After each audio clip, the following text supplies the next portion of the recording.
Patuloy pa rin makakaranas ng pag-ulan ng ilang probinsya bukas. Alamin natin ang ulat panahon mula sa ating resident meteorologist si Ginoong Nathaniel Cruz. Mang Tani. Nel, hanging amihan at yung easterlies pa rin ang dahilan ng pag-ulan bukas dito sa malaking bahagi ng ating bansa. At base sa data ng Weather Central, apektado rito ang silangan at hilagang bahagi ng Luzon, kabilang na ang Cagayan Valley at Bicol Region, pati na ang mga probinsya ng Aurora at Quezon Province. At dito nga sa Metro Manila, mababa po ang tsansa ng pag-ulan buong maghapon na kung saan 20% lamang yung posibilidad ng pag-ulan sa umaga at halos walang tsansa ang ulan pagdating ng hapon at gabi. Magiging maulap naman sa Visayas na may mahina hanggang katamtamang pag-ulan at yan ay dahil sa epekto ng pagsasanib ng amihan at ng hangin galing sa silangan o easterlies.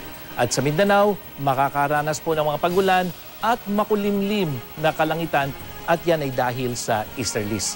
Naglabas naman ng gale warning ang Pag-asa at pinag-iingat po yung mga maglalayag gamit ang mga maliliit na sasakyang pandagat dito sa silangang baybayin ng Luzon at silangang baybayin ng Visayas. At sumasang-ayon ito sa datos ng Weather Central kung saan posibleng tumaas ng hanggang 3 metro ang taas ng alon sa mga nabanggit nating baybayin. At yan ang ating ulat panahon. Ako po si Nathaniel Cruz para sa I Am Ready, serbisyong totoo ng GMA News.